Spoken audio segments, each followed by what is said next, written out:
What's up, podcast? I'm live with Jackie Hoegger from Wichita Falls, Texas. How are you today? I'm good. Welcome to Wichita Falls.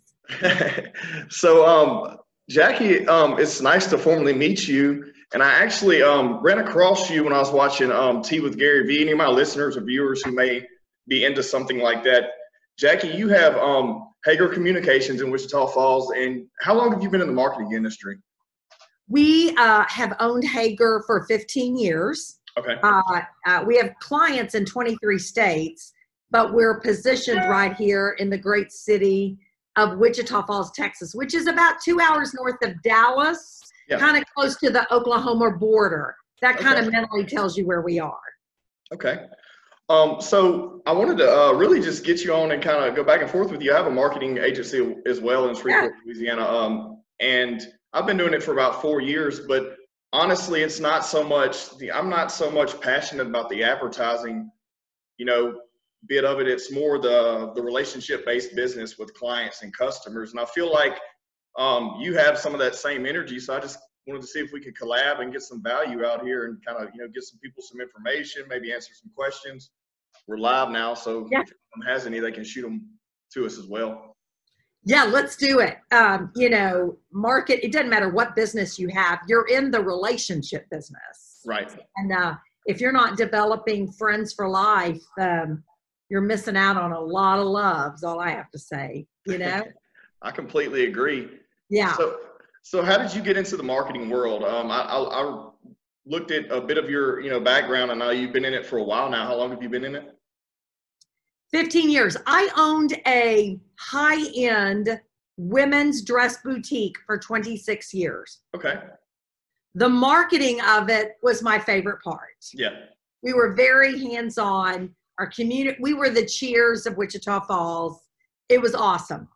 When I sold it, all of those customers and their husbands called me and said, "We want you now to market our business like you marketed your dress boutique." So honestly, it was not in the plans. It was God's plan. Yeah. And hence Hoegger Communications started. And now we're 15 years down the road. And my goodness, we have a team of 16 incredible, creative souls in our office, clients in 23 states, and we have a whole lot of fun. That's awesome. Mine's a little different. I started in the oil and gas industry, but I feel like I pulled some of that. It's that good old boy relationship base, all about who you know. They only use you because they know you, know, like, and trust you, And I feel like when we kick this off, I try to implement more of that. There's no sales tactics. It's more a lot of networking. To be honest, that got us we hit the ground running there. But what would you say would be some of the best forms of you generating clients and relationships in, over time doing this besides just the boutique? Sure. Word of mouth should always be your number one source of new clients, because you're using my 3 favorite words. It's so funny. DJ, we've never gotten a visit in depth, but you're already using my 3 favorite words: know, like, and trust. Yeah. Word of mouth, hands down, has gotten most of our clients, because we try to develop clients for life, number one. Of course. I want to be a partner with them. I don't want to be a vendor. Exactly. I want to be a partner. So, and we really dive in to get to know them and find out, what is their ultimate goal and how are we going to get there. So word of mouth, number one. And then of course, we always say we never preach to our clients what we don't do ourselves. Right. Our website has to be perfect. Yes. Our social media has to be perfect. Yes. So we count Hoegger Communications as a client to ourselves. Of course. So every day I tell my team, what did you do for Hoegger today? Because if we don't count ourselves as a client, it's like the plumber who doesn't have great plumbing in his own house. Yeah. I mean, seriously. Yeah. So we spend time on us every day as well. And I think that starts the generation of conversation, and conversation leads to know, like, and trust. And that leads to business. Yeah. Heartfelt business. Yeah, I think constantly pushing content out, and to be honest, it is hard as a marketing company. You're working on everyone else's stuff so much that you almost lose sight of your vision too. And I think balancing those out and making sure you're doing your part for yourself as well as your clients, because we're branding ourselves, and they're going to see that and say, okay, well, why would I use them if they're not? If their website, they build websites for companies, but their website's not great, or they do social for companies, but their social media is not up to date. Why would we use them? So I feel like that's a very important thing. And honestly, I'm one of the people, I don't badmouth, big media companies or anything like that at all. Everyone has their niche and what they do, but I feel like I love that old terminology where, older ad companies and ad agencies and stuff like that have been around for a while. It's like, TV, radio, they do have their, spots, still here and there, but it's like taking the handful of spaghetti and throwing it against the wall and hoping the noodle sticks. And we have the tools now to do so much more, and you have to adjust and adapt to there's no doubt. How we run our office as of 2 years ago is totally different.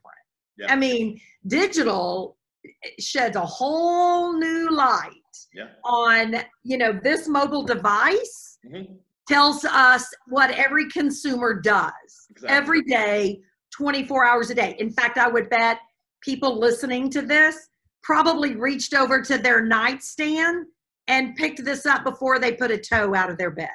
Oh yeah, of course. Think about it. Of course. Yeah. So nothing we do is private pretty much anymore. Everything is based on consumer insights, where you go, what you do. Yeah. We know if you like blue pencils or red pencils. Yep. We know what your favorite if I really wanted to know what DJ's favorite hamburger joint is, give me 24 hours and I could probably figure it out. I completely agree. Now, I will tell you though, I'm still a big fan of radio and TV for certain things. Of course. Shelter in home put a lot of people back on television. It did. And local news is where it's at. Mm-hmm. And sports, when they come back, I mean, I don't know about you, but I'm already salivating for some college football. Yeah, well, I need something. I'm glad UFC started back up. I'm more of a fight fanatic, and so I'm super happy about that. I was like, okay, we started the revolution back, to broadcasting sports. But yeah, I will say you beautiful people in Louisiana love your Saints, and so we people in Texas love our Cowboys. Yep. So, but anyway, so television eyeballs and attention is really what we sell, our eyeballs and attention. So we love local sports, and we love national sports, and we love local news. So we're still committed to local television as well as OTT. Yeah. And you know what? Radio's good, but I agree with you. Where we spend the most of our time is in the digital fray, no doubt. Yeah, especially paid social, etc. Yeah, I really think that I'm glad you mentioned the Cowboys, because I'm not a hardcore Saints fan. I'm not a hardcore Cowboys fan, but a lot of people in this area are one way or the other. Oh yeah. But Dak, your quarterback, actually went to high school with me. I played football with his brother, who just recently passed. He and I were the same age. We grew up playing football together since middle school.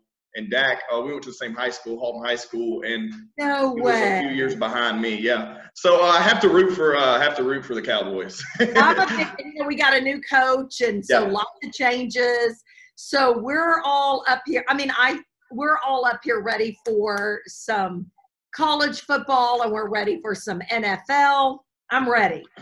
I agree. I'm ready for a lot. To get back moving. So back on the marketing standpoint, so what would you suggest, being that, we're both in the same industry and talking about this, what would you suggest to people who have possibly lagged back from spending? Because it has happened a lot. I'm sure it's affected your business. It's affected mine. And it's also affected businesses, in their operations, not being able to have clients come in or customers come in and shop for the retail or restaurants or whatever. And then people not being able to go to the office.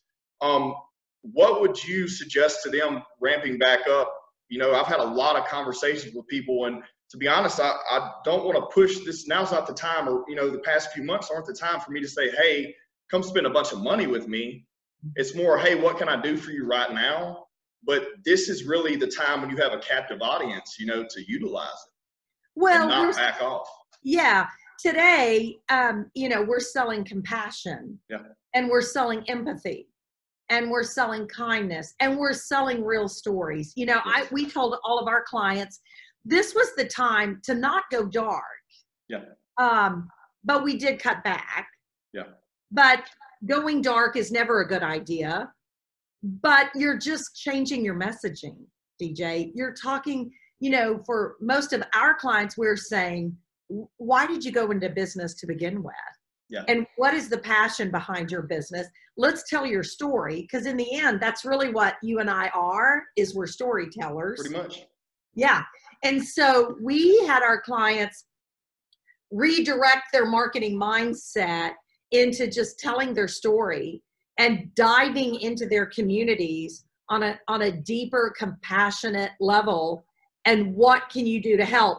And being sensitive to the consumer, whether that's mom or whether that's dad or whether that's children, adults, senior citizens, whoever your demographic is, let's be sensitive, and they'll dictate to you when they're ready to come back.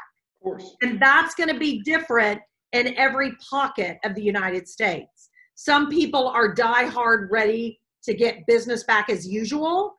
Some people are still nervous about leaving their house. Right. So you just have to be sensitive. You have to listen to the chatter. You have to listen to your consumer, and they'll tell you where their comfort zone is.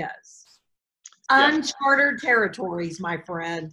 Uncharted territories. Yeah, I completely agree. We're like, we've went back to our clients and just said, hey, you know, I wanted to do a push, and I just said, everyone send me a real life video raw about you, and let me push it out on my platform to every single one of my followers, just so I can promote you a little more to help. That was my strategy, and we're still doing that. And I think now I'm going to keep doing that, you know, because for my clients, we have clients, we're not nearly the size of you. I call myself, we're more of a mom and pop marketing company, but we're growing slow in the right way, hopefully.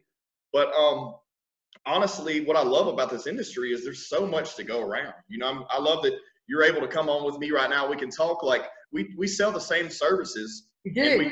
And we sell attention. You know what I mean? Attention and relationship. And there's so much to go around. You know what I mean? I want to make sure that if I can't help someone, I can say, hey, Jackie, can you help them? Yeah, and you know what? I have such a major respect for big agencies. I do. Don't get me wrong. I do. But I got to tell you, small agencies, they dive in at a much deeper, to me, compassionate level. And I think our grit and our tenacity is so deep and so there. Failure is not an option for us. And I don't care what it takes. I tell my clients, I'm here 24/7, 7 days a week. Like, I'm not kidding. You text me on a Sunday at 2:00, I'm going to answer your text. Yep. Like, this thing is connected to me 24/7. I am a partner with skin in the game in your business. Right. And if that is crisis management, if that is advice, if that is an idea that comes to you on a Sunday at 2, why do I have to wait to set up a meeting on Monday at 10? Let's discuss it. So, yes, is my life a little more insane because of that? But I think I prove to my clients that you are so much more than a number. Yeah. And I don't care what it takes. I'm in. I'm the same way. I feel like it's not a job for me. I tell everyone, especially when we got this up and rolling, I started meeting with people. I said, look, it took me 10 years to figure out what I wanted to be when I grow up. And now that I figured it out, I'm so passionate about it, and I love doing it. And I love, bringing people on. The hardest part, I think, in growth is finding employees with the same passion. And, you know, that's been the hardest thing, I think, but we got a great team and we're slowly growing. Good. But, you know, you can't have, I heard this before and I'm sure you have too, but you never can expect your team to be as invested as you are when you're the owner of the company, you know, or you're the partner of the company. But if they have a passion for helping people, a passion for design, web, social, whatever it is, it just makes it all the better. And then, I think playing on people's strengths and not, you know, focusing on the weaknesses and, you know, just making those adjustments and moving forward. I think that's been our best, you know, attribute, you know, growing so far. Yeah, you can never expect your employees. First of all, both of us really work for them. Yeah, of course. More than they work for us. Let's lay that on the table right now. We work for them. I've got 16 people that I'm feeding their families. Yep. And I take a huge responsibility to be the leader that they deserve to get. That's not always easy, but we work hard. That's number one. Providing a safe environment for them. And then number three is they all have a voice. Yeah. You know, everybody has a voice. And I want to know what they're thinking. And then you just have to lead by example. The harder I work, I promise you, the harder they work. Yeah. At the end of the day, you know, it's your business. Yeah. It's my business. Really and it should be us who are in the trenches the most. I completely agree. I think that, you know, like you said, having access to me 24/7. I heard this a long time ago, and I saw a story somewhere, but it was written on the CEO of Starbucks. It was probably 15, 20 years ago. I'm not sure, but someone asked him in an interview, you know, they said, what do you do with the first thing when you get up in the morning? He gets up in the morning, he makes breakfast for his family. And this is before internet and cell phone was so widespread, you know. He gets up, takes time, exercises, makes breakfast for his family, hangs out with them. This is all probably before 7 a.m. And then when they finally get off and going on their day, then he checks his email, looks at the newspaper, you know, whatever it is at that time. And when you said earlier, you said the first thing we do before their toe hits the floor is look at the phone. We're all guilty of it, but I think that I've made, I try to make this a daily task for me is to not be, because as soon as we do that, we become reactive instead of proactive. And it's like those cells shut off, you know. So I try to, as soon as I get up, not turn that on and start looking at things. I try to start spinning through what my goal of the day is and what I need to do. And, you know, what do I want to get done besides just tasks for business?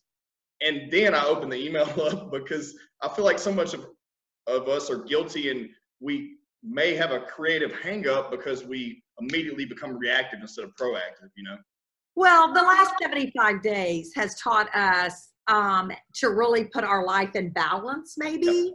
Because I'll be honest with you, I was out of balance on March 1st, where I probably was too ingrained into my family's here, my work is here, and sometimes it would go this way, sometimes it would go this way. I will say the last 75 days taught me that, A, you have to take care of yourself, whatever that is. So I've readjusted to get up and get that yoga in or get that meditation in before the sun ever rises. Yeah.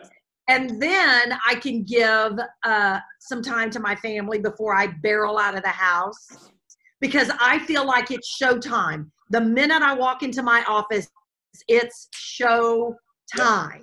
And it's showtime until the last employee leaves. Now, I'm not going to say that I've gone all the way that I don't look at my email because I just cannot not do it. If I've got a client that sends me a quick text, like as we're sitting here, I've had 3 texts come through, and I promise you, it's like this arm is itching to answer it because I just want them to know I'm all in. But that the balance question is always going to be something that we have to work on every day for the rest of our life. I mean, I'm married, I've got kids, I've got a life, I've got parents, I've got neighbors, friends, everything. And they all deserve the most valuable thing we can give to each other, which is time. Yeah. Got it? I but completely agree. we're working hard at it. That's all I Yeah. can say. Trust me, I check my email all the time too. I don't always succeed at that goal, but I feel like that a lot of us get sidetracked a little bit with things. Sure. And I'm not talking about necessarily clients, but maybe just looking at posts on social and getting caught up in a YouTube hole for an hour and not giving ourselves anything out of it, or getting caught up in a TikTok, watching that for, so let's talk about that, because I know that Gary Vee's been talking about it for like 2 years now. I've been on the platform for a few months. I haven't used it much, to be honest. I've been consuming a little bit. But what are you guys doing to prep to roll out TikTok for your clients? Because I haven't seen a lot of that happening. And in my area, it's not happening yet either. But with this quarantine that we just went through, so many users discovered the platform and got on it. So the attention is there right now. What are you doing? Well, part of it is if there's a lot of people out there, and me to a certain extent, if Gary says jump, do we not jump? So you got to love them. And I have such a passion for him. But yeah, to me, it's the balance of all the social media platforms. You should never be 100% into one platform. I am convinced that, Facebook to me today is still king. Yeah. But I'm convinced that Instagram is right there with it. Mm-hmm. I'm convinced that Twitter is crucial. I'm certainly convinced that LinkedIn is amazing for B2B and networking. Yes. And then you've got Snapchat, and then you've got TikTok. So it is the delicate balance to me of all of them. Yeah. And that you're touching them every day and doing what you need to do every day. But you also got to love it, man. I mean, social media, I love it. Yeah. I love it. It's become part of my daily DNA. But I mean, come on, even with the negatives of social media, especially in the last week, I love it that I can wake up every morning and know whose birthday is that day. Yeah. I love it that I can connect with a classmate that I haven't seen in 20 years. I love it that it captures my attention and I can smile off of a Zoom wedding and wish that couple love. I love it that when someone I would have never known has passed away, that I can stop for those few seconds and react to that family and tell them I'm thinking about them. Yeah. So I love it. I love every single platform for what they bring to the table. I think that, I love that you love it, that you said that. I mean, I love that you said that, because I think that what I tell people all the time and what I try to help people with is that a lot of times, and you know this, when you're meeting with clients, whatever, they say, well, don't you just have a button you can push where it just goes to all of them? It doesn't work that way, and here's why. Every single platform has a different audience. You have to create content on every single platform geared to that specific audience that's on that platform. And the one thing I see a lot that's so much a waste of time is someone copies and pastes a post across every single platform and they don't make an adjustment. And for some things you can do that here and there, but if you're not taking time to give your demographic value, and thinking about them, why should you expect to get anything out of it? You know what I mean? True. I get asked a lot, which one is my favorite? Yeah. And I tell them, well, it depends on my mood for that day. Yeah. And it depends on what my mission is for that day. If it's just quiet, Jackie time, where I'm just enjoying a Sunday afternoon and I'm sitting on the back porch and I'm piddling on my social media, I got to tell you, Twitter makes me happy, and I got to tell you, LinkedIn makes me happy. Yeah. But if I'm on a mission, it depends on the mission on which one I'm using. Like, we're raising money in our office to feed college students at our local university. Okay. Teach there, and there's a food pantry there. I'm a dairy farmer's daughter. I'm a dairy farmer's wife. And so my mission is to stock that pantry with milk. Yeah. Well, I'm telling you, Facebook is how I stock that pantry with milk. Yes. So it depends on what my mission is at the moment. Does that make sense? No, I completely agree. Facebook for me is extremely operational. I feel like that's the number one platform that we are utilizing for clients in my geographical area. And then, you know, Instagram runs a close second, and then right behind that, LinkedIn. Twitter, not so much in this area, but I still love Twitter for what it is. And, I love it. Yeah. I love it. I mean, I'm all over Twitter on my private, quiet time. Yeah. I spend a lot of time on Twitter. Do we use it for our clients? Yes, but not at the level that we use Facebook, Instagram. And I got to tell you, LinkedIn, man, it is the most underused platform. It still is.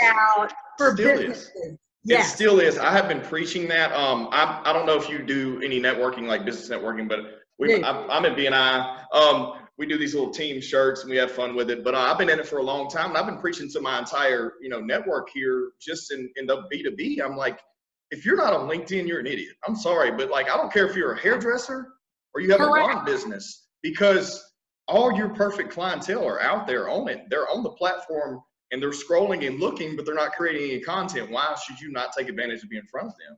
And LinkedIn is different today than it was even 6 months ago. Definitely. I mean, it may have been, for lack of a better word, I mean this in the kindest of ways, it might have been a little stuffy a couple of years ago. I agree. But it's much more relatable today, and it's much more authentic. I mean, I love it when I'm on LinkedIn and you see dogs and kids running by on a Zoom meeting, or kids in the laps of people, and I'm like, it's the new world, embrace it, love it, and I'm good with it. You would have never seen that on LinkedIn a year ago, where a mama bouncing her baby while she's doing a LinkedIn meeting. I'm like, bring on the kids. We're going to get it done, you know? And business isn't stuffy like it was 10 years ago. You know, we're more relaxed, especially going through the most recent, you know, adjustments we've made in society, where you can be yourself in business and people appreciate it. Where, you know, as 10 years ago, you had to be suit and tie, you know, and prim and proper, and always, you know, never opinionated and like a robot almost. And I feel great about what we're doing as, you know, entrepreneurs, as small business owners, you know, everyone, about, you know, being ourselves.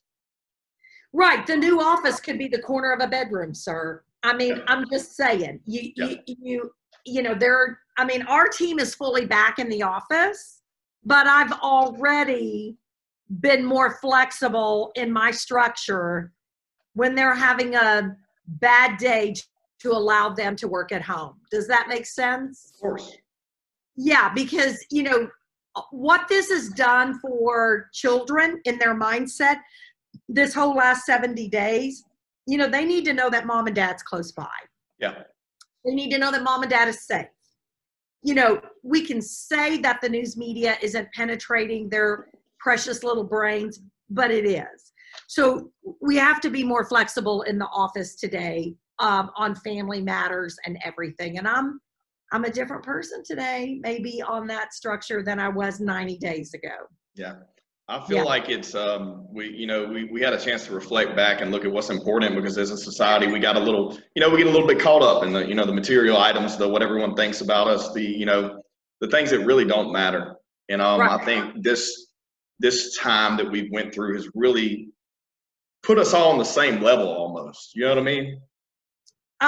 And I really kind of love that. You know, we've all heard there are positive stories coming out of this. You've probably heard that a million times, but that's actually so true. And even for my life, I've reconnected with friends, and actually even reconnected with my family on a deeper level. And we're bringing up subjects we never talked about before. And it's been good conversation around the kitchen table at dinner that maybe wasn't happening enough before March 1. I agree. I really do. I think you're spot on with that. You said you guys are donating milk to families. You still have that going on right now? We do. They're Midwestern State University, better known as MSU Texas, is right here in Wichita Falls, Texas.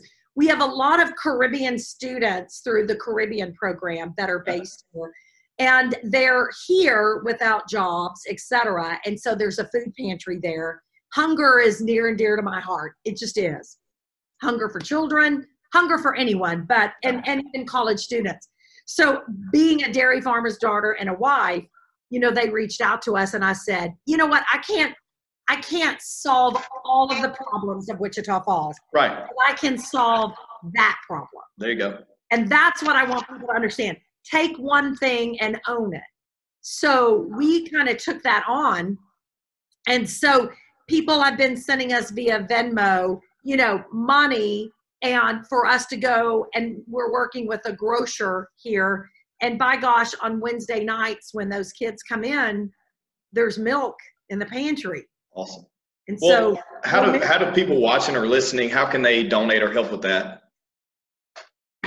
They can Venmo me at Jackie Hoegger. Okay. Or they can email me, call me, whatever, and we can put all that stuff on here. Yeah, we can put that on the comments when we're done, because I'd love to get my following to help out with that as much as possible. And just real quick before I even get in the weeds, normally I give my guests a gift, and I had no idea. I don't know anything about you, and so I had no clue what to get you as a gift. So what I'm going to do is I'm just going to make a donation to that, if that's okay. That would be awesome. It just gives show me my gratitude. Yes, thank you for coming on. But and anyone else that's watching, if you have questions right now for Jackie, please post them in my comments and I'll get them to her. We have some watch parties going on. We have quite a few followers. So if anyone has any questions, and back to what we were talking about is social and stuff like that. And you mentioned college, and you know, our network of people talk about this all the time. How beneficial is a college resume right now, moving into our industry or other industries? What's your feedback on that? You know what? When I get a college resume, I'm not necessarily looking for a summa cum laude, straight A student. I mean, that's nice. I'm looking for grit. Hands down, I'm looking for grit. I'm looking for natural talent. And I'm looking for someone who just is passionate about diving into our culture here at the office. You don't have to be the top graduate of your class. Yeah. I mean, I've got some amazing, talented people that haven't even graduated from college that blow me away in my office with the creative talent that they do, as well as college graduates. So to me, it's about the person first and foremost, and what you want to bring to the table, and if you can work within our culture. Does that make sense? Yeah, no, it makes complete sense. I honestly, we have a widespread team. I have people who have no degrees at all, just a high school diploma, and I have people that have, you know, who graduated from marketing. But until you get in and get the nuts and bolts of this industry or any other industry, you really don't learn what you need to learn. You know, you have to get into it and live a little bit, I think, to progress. And what the hardest thing is figuring out someone's work ethic. You know, you can't do that ahead of time. So you have to make a good guess and hopefully, hey, I'm going to put my trust in you and, you know, take a gamble and see if this works out. If not, is what it is. But I think that so many people are out of jobs right now. So many people have been laid off. The oil and gas industry have been, and I have a lot of compassion for those guys because that's how I started out. They've taken over 30,000 across the board in the States, 30,000 people or more laid off at this point now. And, you know, just going back and looking at, hey, those people work hard. You know, it's a hardworking industry. But, you know, any other industry, if you have a specific skill set and you've spent your entire life on that skill set and then your industry goes away, what do? You know, it's really tough for people right now. Well, you know, I do teach at the college level. For 10 years, I've taught one of the final classes that the marketing students take before they walk the stage. And I'll be teaching again this fall at MSU, Texas, here in Wichita Falls. And I got to tell you, we don't buy a book. We roll up our sleeves and we get in the grit and the grind, so that I want them, when they graduate or in December when the class is over, to feel like they could walk into an agency or any marketing job and be ready for it. Yeah. So we really set up our semester as though we're an advertising agency, and we take on a project and we painfully go through it. I always say they love me at the beginning of the semester. They don't like me so much in the middle. when we're in the grind. Yeah. Because I'm pushing them hard. And then at the end of the semester, when we present the fruit of our labor, because we have real money and a real life project. Okay. They always come back and say, oh my gosh, that was like a live living laboratory of marketing on acid. And it's amazing. So I'm a big believer in college, Yeah. but I'm also a big believer, more importantly, in the individual. Yeah. What works for that individual? College is not meant for everyone. I agree. Not meant for everyone. And that's okay. That's okay. But if it is your thing, then let's get in it and make the best of it. I think the most important thing when people are, especially kids that are in the college age and they're ready to take that jump, is figuring out what they want to do. And it's so hard to do at that age. You have no idea. There's no way at 21 you know what you're going to do with the rest of it. If you do, you're a rarity. I mean, you grow up, oh my gosh, so much in your 20s. Yeah. Oh, and if you think you grow up in your 20s, look at your 30s. Yeah. Oh my gosh. I mean, you're at a whole different mindset. And guess what? That is okay. Yeah. What you start doing in your 20s may not be what you're doing in your 40s. Exactly. And there is nothing wrong with that. No, nothing. You still have 60 years to live after that. You know what I mean? Yeah, everyone shoots themselves in the foot by the time they're 40 saying, oh man, I'm 40, I'm over the hill. What am I going to do? I've been stuck in this job for 10 years. Quit it and go to another one. You still have 60 years left. Start a new passion. You just have to remind people, you're not running a sprint, you're running a marathon of life. And it is okay if it takes you down a different pathway. That's the joy of life. Yeah. You know? Back to, you were talking about the college students and, them not liking you so much during the middle of all the work. No. All of it makes them appreciate the smell of victory at the end. You know what I mean? They do. They do. And that's in any industry. I go, welcome to the real world, because in the world of marketing and, what I always say, you got to know that for the consumer or for the customer or the client, their deadline was yesterday. Yeah. They wanted it yesterday. And so I always say speed and innovation is a big part of our industry, students. Yeah. So you better put your running shoes on and your creative shoes on, your teamwork shoes on, your empathy, your kindness, and everything you've got, and bring it to the table. Yeah. Because what's going to come out of this class by the end of the semester, you're going to have no idea what you're capable of really doing. Yeah. Especially with the student that was sitting right next to you that you never met before, but they sat in this class beside you. And by the end of this semester, you're looking at that person like, oh my gosh, we did it. And I never knew you before. And now I know you on a whole different level. And you bring such value to the table. Everybody brings value to the table. Yeah. And so it is one of my favorite things to do is teach that class. I agree. I think with that, I would tell people now that, used to, you would have to have a hardcore experienced print designer in this industry, or web designer, whatever it may be. But so many young people have figured out this. And, we have so many apps and stuff now. You can do so much design for social. And I feel like, almost Google it. Yeah. I feel like I could run 80% of this company with all aspects off of the phone at this point, whereas 5 years ago, but now it's like, I think what I would look or tell people that were coming up and getting ready to jump into marketing, I would say you need to be able to produce 100 pieces of content a day. Oh, that's the hard one. You're right. It's so hard, but you really need to, I don't know if there's ever a maximum of content you can create. I mean, Gary sent out that amazing packet to show you how. I don't know if you ever. I've sent it to my employees every other week. I send it to them every other week. I say, do not forget about this. Could you just squeeze him and thank him and go, Gary, if you see this, if you ever see this or hear this, we love you and I appreciate you. I mean, Tea with Gary V alone, the massive amount of free wisdom and advice that came out of Tea with Gary V. And, that was a man who didn't sit back. Look at the massive amount of money he raised for the All In Challenge. Yes, it was great. It was just to watch it blew me away. But yeah, the content packet, you know, because we went through the 4Ds at Vayner and way back 3 years ago. So we've enjoyed kind of having a connection with that office. Yeah. And as much as I love and admire Gary, I might just love and admire Claude.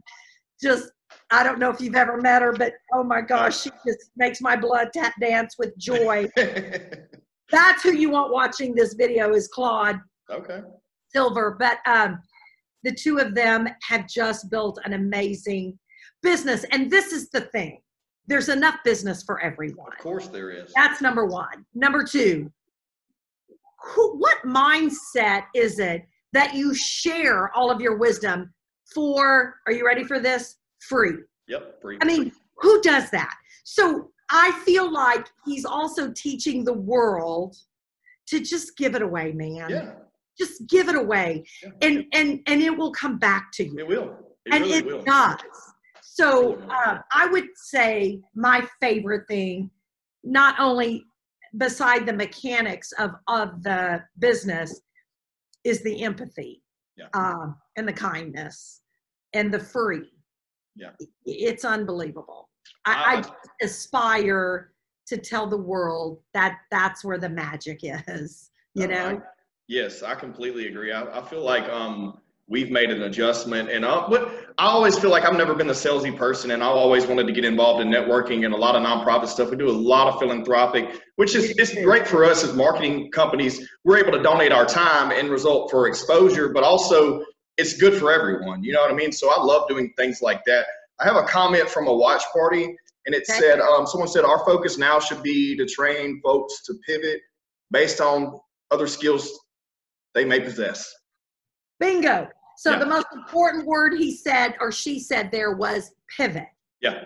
And if you haven't made that pivot, you know, organically, everything should have already pivoted in each of your clients' businesses to whatever's necessary. Yeah. And that's right.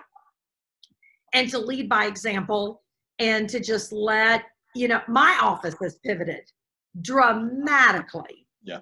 You know, we are taking more breaks. We're breathing a little deeper. We're loving on each other a lot more. We're loving on our clients a little more.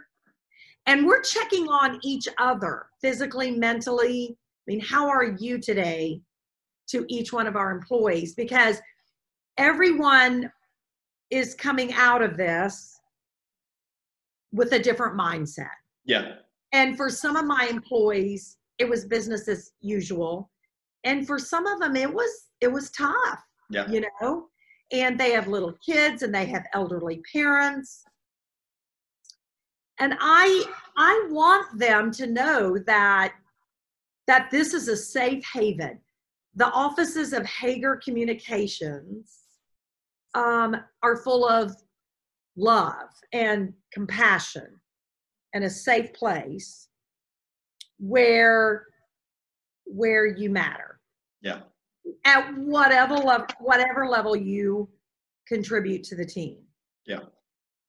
And I think today, DJ, it's those businesses who will come out stronger. Yeah, okay.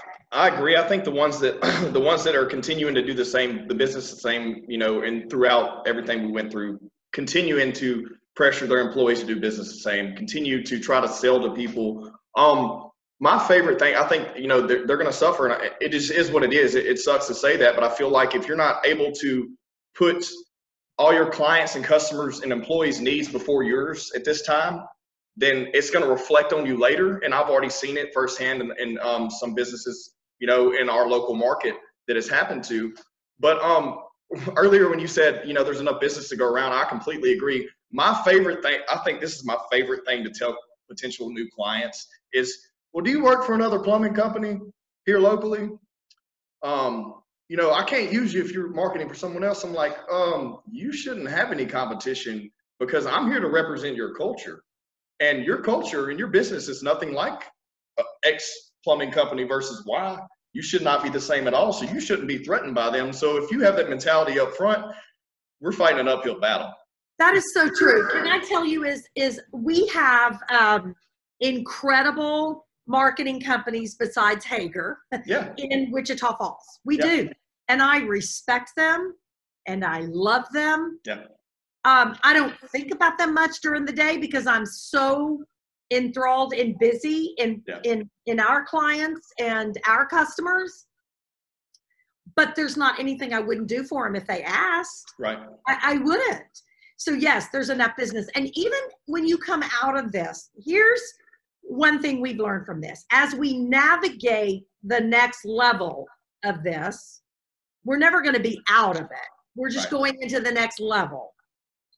Your customer base could tweak and change. Yeah. Because a lot of decisions were made in the last 75 days inside each one of your clients' infrastructure. Right. And sometimes that means they want less of you. And that's a hard one to swallow. Yes. When you've given them your soul. And I mean, you've given them everything.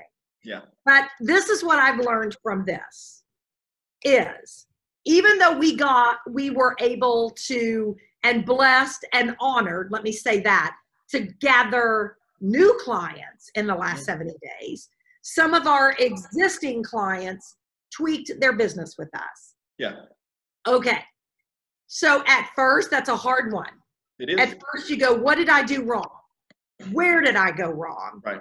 What could I have done better? And so once I got out of that, I came back full circle and said, you know what? I need to look at every minute that I spent with that client as a gift. And I learned something from them. Yep. And I love them. Yeah. No matter where the journey takes them, I love them. And if we only work a smidgen of what we worked this much before, but we work this much now, because they've established what they want to do, I'm okay with it. I'm okay with it because I will never, ever regret the love and the contact and the people and the passion and what we learned from them. We learned from each other. Yeah. Because at the same token, when something like that hits, it's amazing to me that our phone will ring twice the next day, or I'll get an email saying, gosh, Jackie, we need you. Yeah. So I get these nuggets, you know, it's business up, business down, but you know, it's this type of thing. So anybody that falls in our pathway at Hoegger, it is a blessed gift to me. I feel the same way. I feel like we definitely took a hit. You know, right now we're looking at the numbers. You know, we're operating at 33% of what we were 3 months ago. Not as far as, you know, existing client, but a new client acquisition. I would, you know, put it in that. But the thing is, you know, we'll talk. We lost a client. We lost a client. We lost a client here. We lost a client there. And I'm just like, well, it's okay. It's okay. We're still here. At one point, we had none. And I always have more than where we started. So even if we get drugged down all the way to start over again, I've already been through it. I know the climb, and I know, so I'm okay with it. You know what I mean? I'm here to help everyone, and I'm not scared to, you know, there's no defeat in this. I don't feel like, just like you said, you have an opportunity to connect, to grow to love your clients, to respect them, to learn about their industry. And maybe they can't use you anymore if they moved a different direction or they're not in business anymore. But you can take that knowledge and give that knowledge to your team, to a new client that may be in the same field of business. Take those little nuggets from, you know, that campaign and apply it to another one, you know. So it's all learning experience. It's always give and take.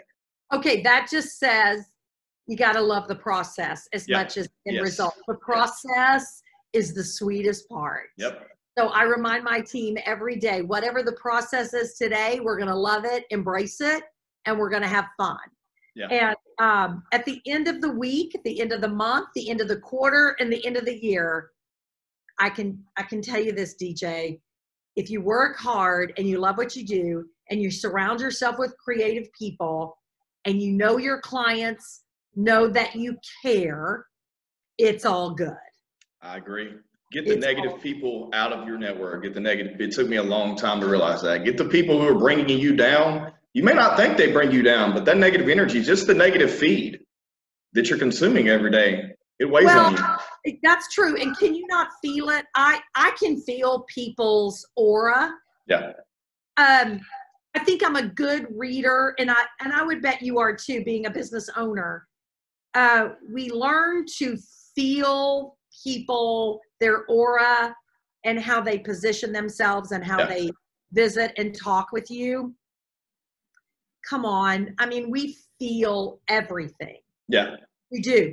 And so when I feel an aura that is not where I want it to be, or I wish it could be, you know, I just take it as a challenge to go, I'm going to just keep working hard, and I'm going to keep performing to the very best of my capability. And I'm going to have compassion for that person or that company. And I'm not giving up. I just don't give up, you know? Yeah. I mean, you have to be that way. You have to be diligent. You have to be, you know, proactive. And I feel like also to add to that, I'm not scared to turn a client away. If I don't feel like our values align, or that, you know, they have a different perspective on this, or possibly something that doesn't really line up with how we do things, I'm going to say, hey, you need to find someone else. Okay, so I can honestly tell you, in 15 years, I've only ever, I guess for lack of a better word, fired a client. Yeah. One time that I remember. But it was the right thing. And in the end, it's how you handle that. No, of course, yeah. Doing it. It's the compassion of how you do it. No, I agree. I think it's happened to us maybe one time, but if there's some kind of, you know, you can see it before it, you know, comes on. You know, normally if you can, just like you said, fill in the vibes, fill in the aura, you know, that's not going to be a good matchup for you. And it's the same thing in a relationship, in life, and business, you know, it's everything. If the vibes aren't there, just keep moving forward. There's plenty to go around. There's plenty of people, you know. Well, Jackie, thanks so much for coming on today. I'm about to end this live stream. And everyone, please subscribe to the podcast. Yeah, please do. And then find us and follow us, Hoegger Communications and Jackie Hoegger, on LinkedIn, Facebook, and on all platforms. We'd love to hear from you. And maybe our paths will cross one day. And it's all good. And I'm so grateful for the time. So grateful. Hey, thank you.